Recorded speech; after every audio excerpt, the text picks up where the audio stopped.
Alhamdulillah. Alhamdulillahirrabbilalamin. Jamaah Islam itu indah yang dirahmati Allah. Kembali lagi di Islam itu indah. Buat yang baru bergabung kita ingatkan lagi nih. Tema kita pagi hari ini adalah 7 harta terbaik di dunia. Alhamdulillah. Sudah 3 yang dibahas tadi sama guru-guru kita. Yang pertama adalah hati yang selalu bersyukur. Yang kedua adalah istri yang membantu suami dalam agamanya. Dan yang ketiga adalah lisan yang mudah berzikir. Wah, saya senang tadi tuh. Gara-gara mulut kita bisa pergi haji. Gara-gara mulut kita juga kita bisa dipenjara.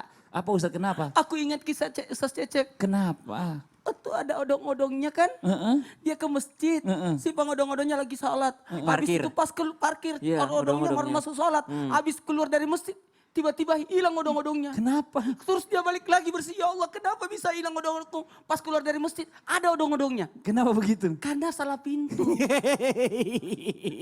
Ya, nanti kita lanjutin lagi ya buat jamaah yang ada di rumah nih. Saya masih punya tayangan nih ya. Tentang anak penurut versus anak toksik. Wah, apa nih? Yuk sama-sama kita saksikan. Pagi. Iya, Mbak. Bantuin Abah bersihin kamar mandi. Oh iya, Mbak. Subhanallah.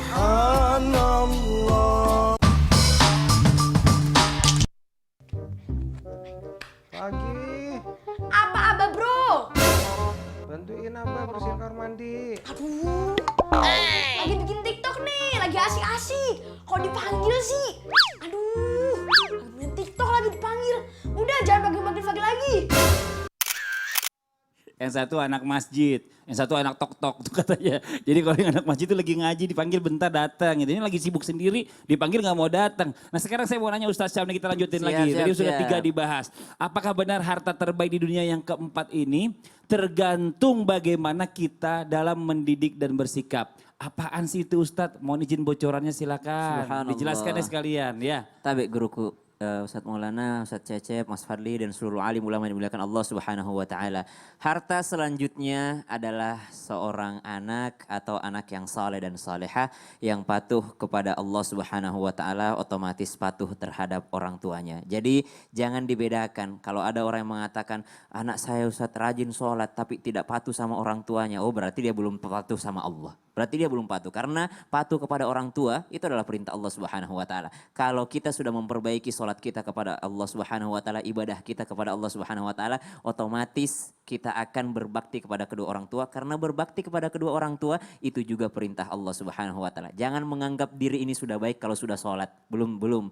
Karena akhlak kita kepada orang tua itu juga menentukan apakah kita bisa disebut hamba Allah yang baik atau tidak. Jadi subhanallah, harta selanjutnya adalah anak yang patuh kepada orang tua. Tanpa bermaksud menggurui ataupun mengajari, Allah Subhanahu wa taala berfirman di dalam Al-Qur'an, "I'lamu annamal hayatud dunya la'ibun wa lahun wa zinatun wa tafakhurun bainakum wa takathurun fil amwali wal aulad." Allah banyak sekali berbicara tentang anak-anak di dalam Al-Quran. Anak sebagai perhiasan, kemudian anak sebagai ujian, anak sebagai bahkan sebagai musuh bagi orang tuanya. Dan Rasulullah SAW mengkategorikan anak itu dengan 4 bagian.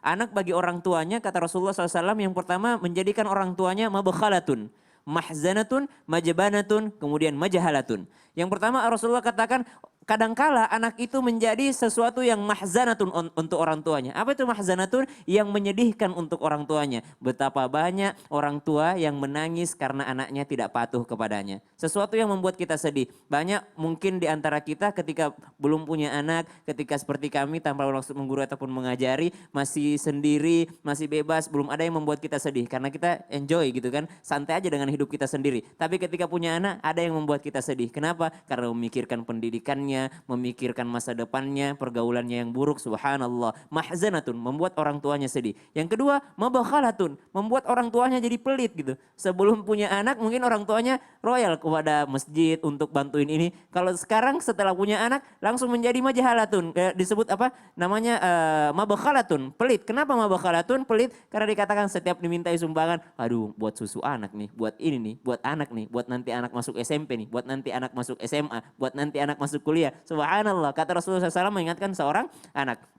Kemudian yang ketiga adalah majabanatun, menjadikan orang tuanya sering khawatir. Orang tua mana sih yang tidak khawatir terhadap anak-anaknya? Dan yang terakhir kata baginda Nabi SAW adalah seorang anak yang menjadikan orang tuanya majahalatun, menjadi jahil, bodoh. Kenapa? Karena tidak sempat lagi untuk belajar karena selalu memikirkan pendidikan anak-anaknya. Semua waktunya untuk anak sehingga habis waktunya untuk belajar. Ini peringatan daripada baginda Nabi SAW. Tapi kalau kita punya anak patuh yang soleh dan solehah, itu adalah harta yang luar biasa. Tapi gini Ustaz Syam, yang namanya orang tua pasti ngajarin sama anaknya itu kan yang terbaik semuanya ya kan. Pasti. Tapi kadang-kadang anaknya tuh nggak menerima seperti itu. Ini Iya. apakah ada hubungannya dengan mungkin zaman-zaman dulu orang tuanya juga nggak nurut sama kakek neneknya gitu atau orang tuanya, bagaimana tuh Ustaz Syam? Kalau di dalam Islam kan kita tidak mengenal hukum karma, tapi kita mengenal famay ya'mal mithqala dzarratin khairan yarah. Apa yang kau lakukan sekecil apapun pasti akan ada balasannya. Dan di ayat yang lain, ma asaba min musibatin fabima kasabat aidikum. Sesuatu yang terjadi padamu itu adalah karena ulahmu sendiri. Apa yang kau tanam itu yang akan engkau tuai. Jadi hati-hati ketika kita durhaka kepada orang tua kita dahulu,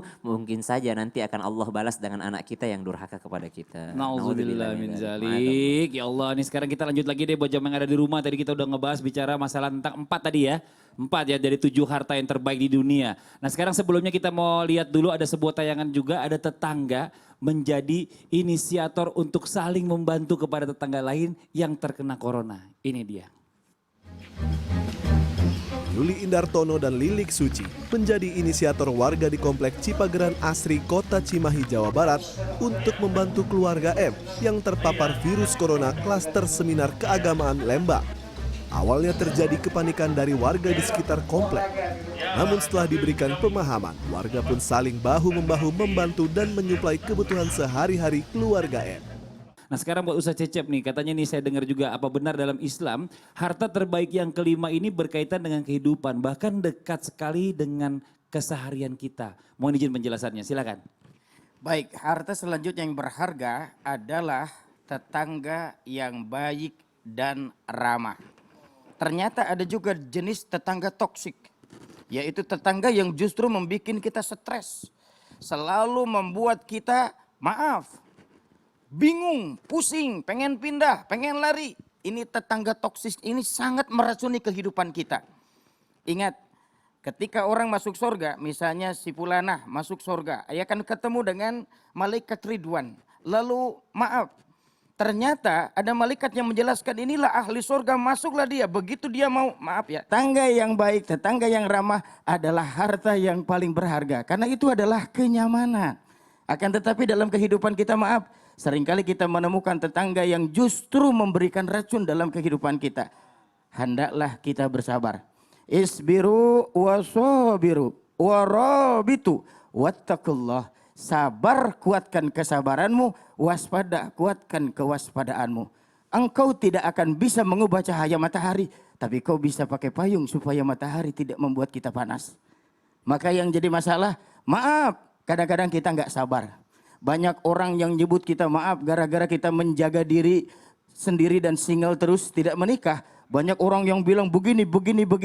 Ingatlah Ustadz Syam. Jadilah seperti matahari, walau sendiri tapi tetap menyinari bumi. Yang jelas adalah tetangga yang baik, tetangga yang ramah adalah harta yang paling berharga.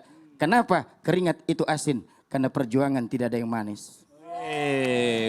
Tapi ini kalau seandainya tetangganya nyinyir gimana tuh? Kita pindah apa mungkin bertahan di situ terus? Nah itu tadi perjuangan kita untuk tetap bersabar.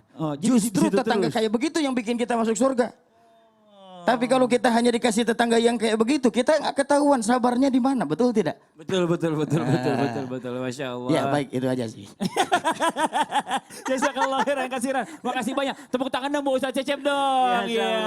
Ini Masya Allah. Ini buat jamaah yang ada di rumah nih ya. Kalau mungkin dari tadi kita sudah mendengarkan dari guru-guru kita, tausiah-tausiah tentang 7 hal yang terbaik atau harta terbaik di dunia ini. Tadi kita baru bahas 5 nih, nanti kita akan lanjutkan lagi. Karena sekarang kita mau menjawab dulu pertanyaan-pertanyaan yang masuk di sosial media Islam itu Indah. Langsung aja kita masuk ke segmen Tanya Dong Ustadz.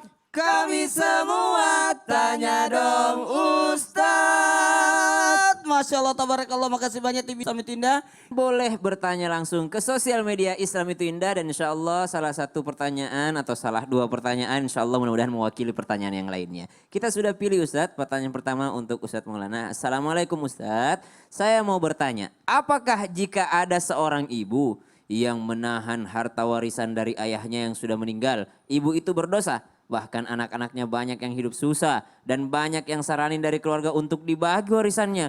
Tapi dari ibu saya bilang nanti aja pas ibu sudah meninggal baru dibagi-bagi. Kami bukannya mau memaksa membagi warisan Ustadz, tapi kami takut ibu malah termasuk zalim. Ini termasuk kategori menahan harta anak yatim atau memang dibolehkan warisan dibaginya nanti setelah ibu meninggal? Baik, terima kasih banyak penanya yang luar biasa yang mengantarkan kita untuk banyak belajar mengenai ilmu waris. Karena ilmu waris itu faraid ya. Sebenarnya inilah ilmu salah satu tanda-tanda datangnya hari kiamat ketika ilmu faraid ini hilang. Jadi sebaiknya kalau berbicara tentang, kita lihat dulu secara ikuti aturan syariat. Aturan syariat Islam itu adalah langsung dibagi secepatnya sehingga tidak terjadi kemungkaran, kezaliman, kedurhakaan. Sehingga ini seperti ini harusnya memang lebih baik disegerakan. Lihat, perkuat silaturahmi. Kenapa sih kita mau mengejar harta warisan? Tidak berkah harta itu jika lo memperebutkan harta warisan. Ya tunggu ibu itu tahu kapan saatnya dia memberi. Ya saya rasa kita harus kuatkan silaturahmi. Mahal itu, ibu itu mahal loh. Subhanallah, jadi memang sangat berbahaya Ustaz ya? Sangat berbahaya, jadi kita harus betul-betul menjaga silaturahmi. Iya, tabe Ustaz, pertanyaan yang kedua. Masya Allah, tabarakallah. Makasih banyak Ustaz Sam. Nih, ada pertanyaan. Assalamualaikum Ustadz, ibu bapak saya kebetulan sudah meninggal sewaktu kecil. Maksudnya sewaktu dia masih kecil. Kemudian harta warisannya dititipkan kepada paman saya. Ustadz, sekarang saya umur 20 tahun. Saya mau nagih harta warisan yang dititipkan itu. Tapi pas ditanya ternyata tentang harta itu, kok paman saya marah-marah, malah marah. Bilangnya nggak tahu malu lah. Nggak tahu balas budi lah, jasa lah. Tapi itu kan harta hak saya sama adik-adik saya. Ustadz, sekarang kami malah dikasih pilihan. Kalau mau tetap tinggal ikut aturan paman saya. Tapi kalau gimana ya, silahkan angkat kaki. Jadi pilihannya seperti itu. Mau ikuti aturan paman, kalau tidak mau angkat kaki. Gimana baiknya Ustadz? Saya meminta hak itu atau saya nggak mau berantem sebenarnya. Saya cuma kasihan melihat adik-adik saya yang kadang butuh beli baju. Tapi sama paman saya kebutuhan kami ini diirit-irit banget Ustadz. Gimana itu jalannya keluarnya Ustadz? Bismillahirrahmanirrahim. Tabe guruku dan tabe para alim ulama yang dimuliakan Allah Subhanahu wa taala.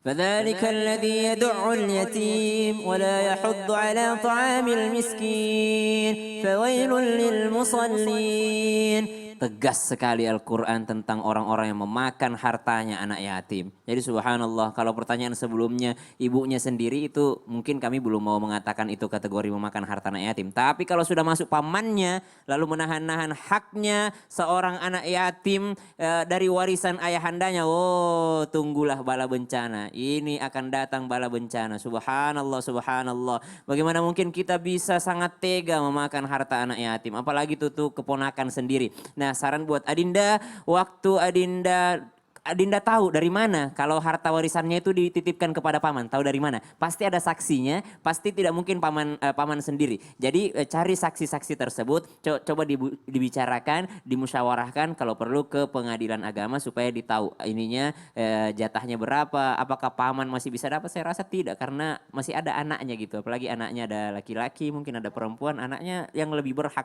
Paman tidak punya hak di situ. Kalaupun waktu menjaganya mungkin harta yang dihabiskan untuk menyekolahkan waktu kecil itu sudah bisa terhitung. Jadi subhanallah, hati-hati dalam harta anak yatim. Subhanallah. Tabe Ustadz. Ya, Magei. Apakah memiliki sahabat yang terbaik? Kalau tadi ada istri, ada anak, kemudian zikir, adalah harta yang begitu berharga juga. Tapi bagaimana caranya kita tahu ini Ustaz, sahabat yang dekat ini benar-benar mencintai tulus ikhlas karena Allah, atau ada istilahnya teman makan teman, sahabat tapi ngebabat. Waduh. Mau tahu? Mau Ustaz. Sebenarnya ada ciri sahabat, kan memang kekayaan selanjutnya adalah ya itulah Pokoknya penasaran. Kekayaan setelahnya ini apa lagi? Pakai praktek tapi Harus pakai kayak praktek. tadi sepeda satu roda. Lain Nih, lagi. Ini ada praktek saya nanti. Apa itu Ustaz? Oh, Selalu bikin jangan penasaran kemana-mana ini. Saya akan menggunakan alat peraga ini. Mau tahu mau diapain ya? Mau, Zat. Ada kaleng, Iya. terus ada papan. Heeh. Pokoknya rahasia. Subhanallah. Jangan kemana-mana, ikuti terus nih. Kita akan ambil perumpamaan seperti ini. Oh, jadi jamaah jangan kemana-mana, tetap di Islam itu indah. Jamaah, oh jamaah, alhamdulillah. Jadi ini kaleng.